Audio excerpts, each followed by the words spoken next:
요즘 부동산 뉴스나 유튜브를 보고 있으면 어떤 생각이 드시나요? 아마 10명 중 8명은 이런 기분이실 겁니다. 강남 아파트 값은 매일 신고가를 찍는다는데 왜 우리 집은 조용할까?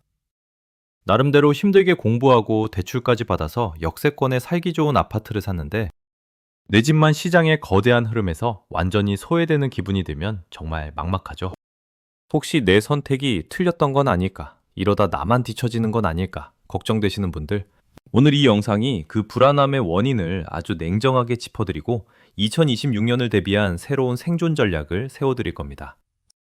결론부터 말씀드리면요. 이제 대한민국 부동산은 다 같이 오르는 시대가 완전히 끝났습니다. 앞으로는 오직 5%의 아파트만 살아남고 나머지는 제자리 걸음이거나 오히려 퇴보하는 초양극화 시대가 올 거예요. 이게 왜 무서운 현상인지, 그리고 왜 하필 2026년이 우리 자산의 운명을 가를 결정적 시기인지 지금부터 아주 쉽고 명확하게 파헤쳐 보겠습니다. 지금 영상을 보시면서 결국 부동산은 우상향이니까 기다리면 우리 집도 오르지 않을까? 라고 생각하시는 분들 많으실 거예요. 그런데 여기서 우리가 꼭 알아야 할 자산 성장 속도의 차이가 있습니다. 아주 단순하게 비교해 볼게요. 5억짜리 집과 12억짜리 집이 있다고 가정해 봅시다. 시장이 좋아져서 똑같이 10%씩 올랐다고 치면 5억짜리 집은 5천만 원이 오르지만 12억짜리 집은 1억 2천만 원이 오릅니다.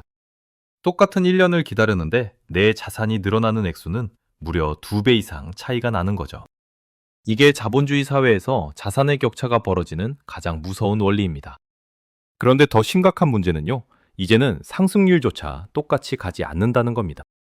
입지가 좋은 곳은 20%씩 폭등할 때, 그렇지 못한 곳은 1% 오르기도 벅찬 현상이 갈수록 심해지고 있어요. 왜 이런 일이 벌어지는 걸까요? 그 답은 바로 일자리의 질에 있습니다.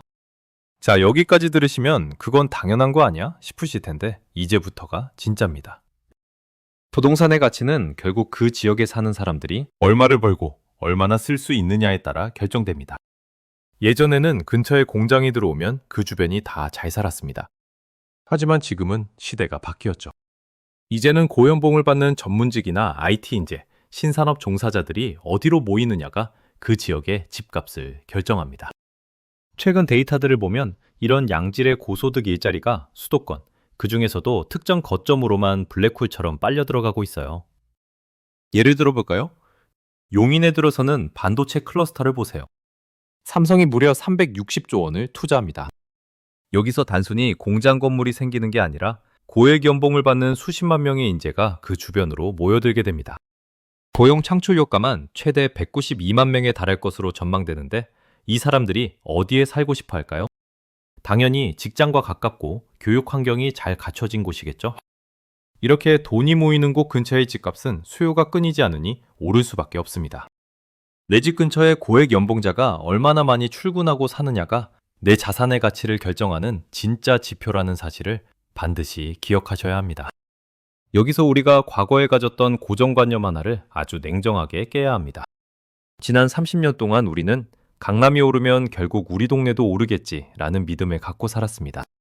마치 물이 위에서 아래로 흐르듯이 핵심 지역의 뜨거운 열기가 주변부로 퍼져나가는 현상을 당연하게 생각했죠. 실제로 예전에는 강남이 먼저 오르고 1, 2년 지나면 외곽 지역도 그 가격을 따라가는 현상이 반복됐습니다. 하지만 제가 오늘 여러분을 붙잡고 꼭 드리고 싶은 말씀은 이제 이런 낙수 효과가 사라지고 있다는 겁니다. 2026년은 이 믿음이 완전히 깨지는 해가 될 거예요. 왜냐고요? 이제는 사람들이 아무 집이나 사는 게 아니라 가치가 확실한 상급지 한 채에만 집중하기 시작했기 때문입니다. 지방이나 수도권 외곽의 집을 여러 채 가진 것보다 서울 핵심지에 똑똑한 한 채를 가지는 것이 자산 방어에 훨씬 유리하다는 걸 대중들이 이미 학습해버린 겁니다. 더 구체적인 이유를 말씀드려 볼까요? 바로 2026년에 닥칠 신규 아파트 공급 부족 때문입니다. 요즘 물가가 정말 무섭죠? 아파트 짓는 비용도 마찬가지입니다. 지난 3년간 시멘트와 철근 같은 필수 건축자재 가격이 30-40%나 폭등했습니다. 여기에 인건비까지 감당하기 어려울 정도로 올랐죠. 집을 짓는 원가가 너무 비싸지니까 건설사들이 지어봤자 손해라며 아예 사업을 포기하거나 미루기 시작했습니다. 그 결과가 어떻게 나타날까요?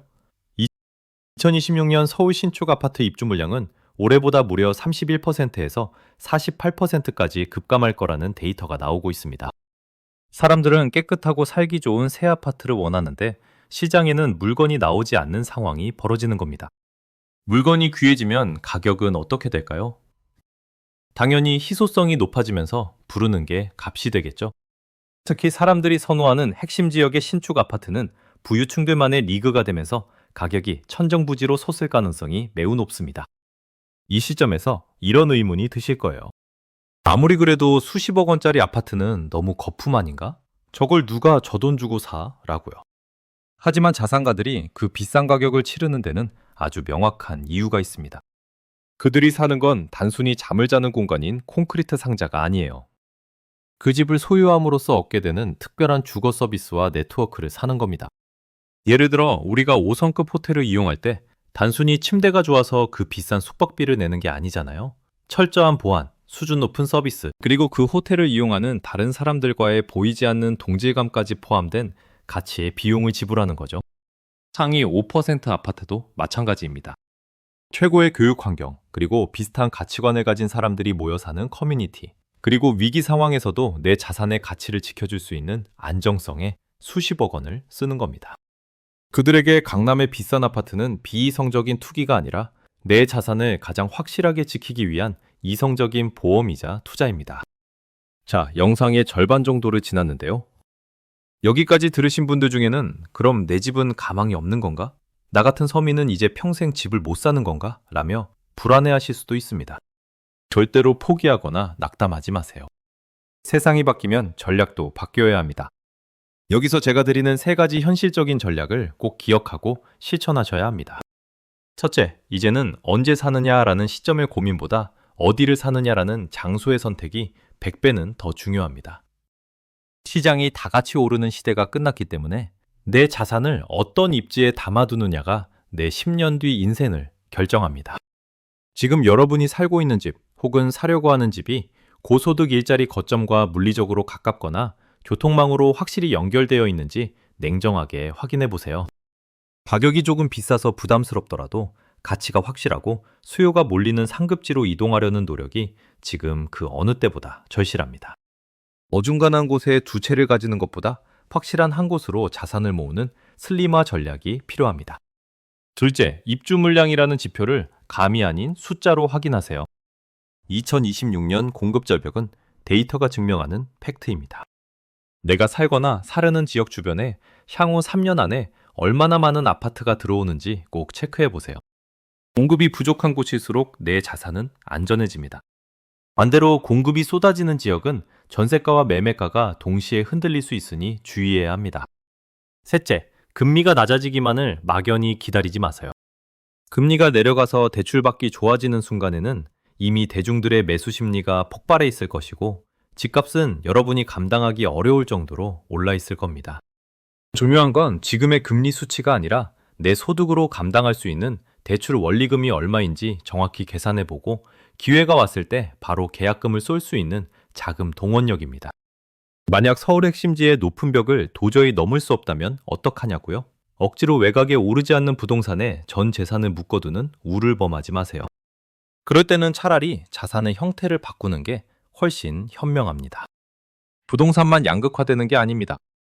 기업도 1등만 잘 나가는 시대예요.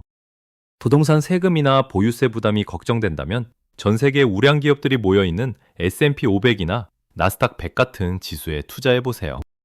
더 투명하고 성장성이 확실한 시장에서 자산을 불린 뒤 나중에 그 돈을 종잣돈 삼아 더 좋은 입지의 집을 사는 징검다리로 삼으시면 됩니다.